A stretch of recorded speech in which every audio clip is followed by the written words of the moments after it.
नमस्कार, आप देख रहे हैं न्यूज़ पीआर। मैं हूं आदेशपुरी। बिहार में जदयू और बीजेपी मिलकर सरकार चला रही है। हालांकि इसमें दो और भी छोटी पार्टियां हैं, वीआईपी और हम। लेकिन आपको बताएं कि जदयू का जो व्याख्या है गठबंधन का, वो अपने आप में ही अलग है। लोकसभा के चुनाव हुए, बिहार में दोनों पार्टियां साथ मिलकर लड़ी और 40 में से 39 सीटें जो हैं एनडीए गठबंधन को मिला। वही जब झारखंड का चुनाव होता है, जदयू प्रेशर बनाती है बीजेपी पर और बीजेपी से निराशा हाथ लगता है तो वहाँ स्वतंत्र लड़ती है। ऐसे ही हाल जो है वो पश्चिम बंगाल में भी होता है। और अभी जो है एक नया खबर आ रहा है कि उत्तर प्रदेश में अगले साल चुनाव होने वाले हैं और जदयू ने प्रेशर पॉलिटिक्स शुरू कर दी है। जदयू के राष्ट्रीय महासचिव केसी त्यागी ने कहा है कि 200 सीटों पर जदयू उम्मीदवार उतारेगी उत्तर प्रदेश में। बूथ लेवल पर सर्वे हो चुका है, सांगठनिक जो मजबूती है उसको दिया जा चुका है और 200 सीटों पर वहां पर कैंडिडेट उतारे जाएंगे। इसके साथ ही साथ केसी त्यागी ने यह भी कहा कि हमारे वहां पर विधायक, एमपी सब कुछ रह चुके हैं, वहां पे मंत्री बन चुके हैं, इसलिए हमारा वहां आधार है।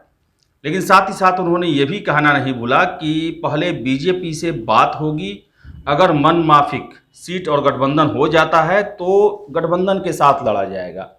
और केसी त्यागी ने यह भी कहा कि उत्तर प्रदेश के मुख्यमंत्री योगी आदित्यनाथ से भी उनकी बात हुई है और उन्होंने कहा है कि मुख्यमंत्री नीतीश कुमार का पिछड़ों के बीच में काफ़ी पकड़ है, जिसका फायदा पार्टी को मिल सकता है।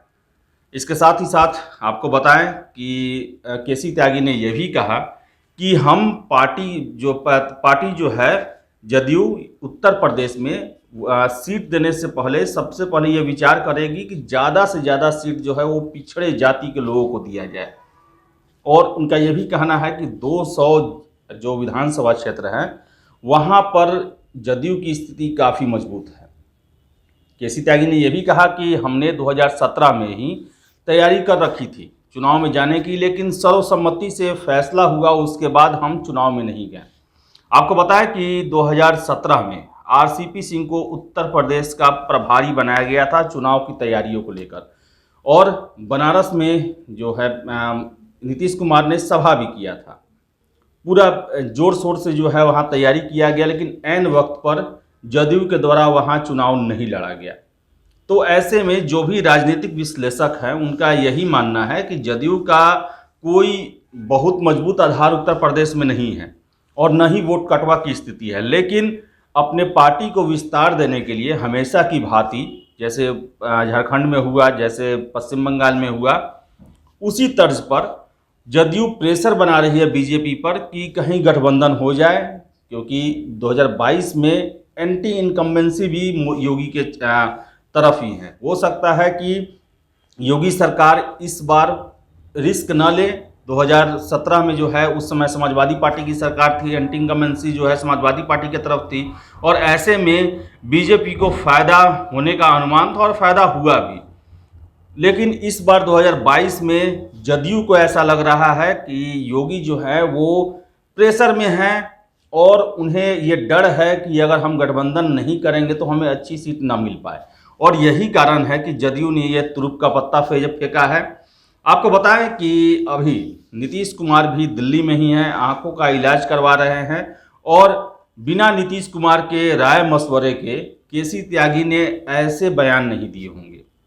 वही जब उपेंद्र कुशवाहा से इसके बारे में पूछा गया तो उन्होंने साफ कहा कि इसके बारे में फैसला जो है वो केसी त्यागी लेंगे और केसी त्यागी ही उत्तर प्रदेश को देख रहे हैं।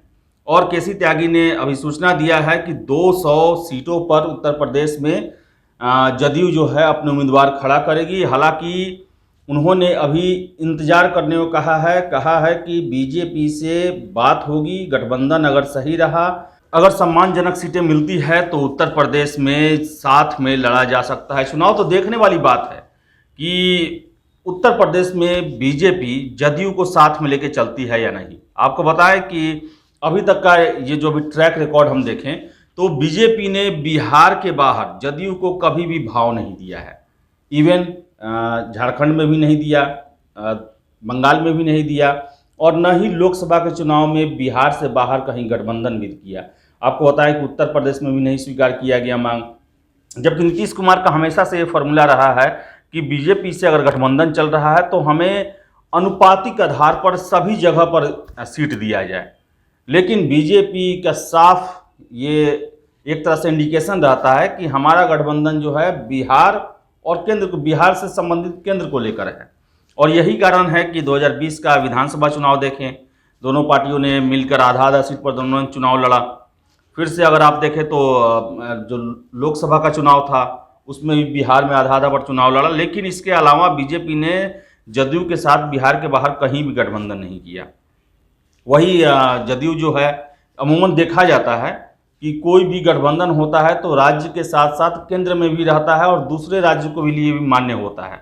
लेकिन जदयू और बीजेपी का ऐसा संबंध है जो कि बिहार में तो एकदम बड़े भाई छोटे भाई की स्थिति रहती है, लेकिन अगर हम बिहार से बाहर निकले तो कोई भी एक दूसरे को पूछने वाला नहीं होता है और दूसरा भाई जो है एक दूसरे के खिलाफ दोनों भाई चुनाव भी लड़ते हैं। हालांकि जदयू को कोई सफलता नहीं मिलती है, लेकिन वो बीजेपी को आंख दिखाने से पीछे भी नहीं हटती है और लगातार तीसरा स्टेट है जहां पर जदयू जो है वो प्रेशर पॉलिटिक्स कर रही है। अब देखने वाली बात है 2017 की तरह क्या जदयू उत्तर प्रदेश के चुनाव में केवल ये बयानबाजी ही करती हैं, घोषणा ही करती है कि वास्तव में चुनाव भी लड़ती है।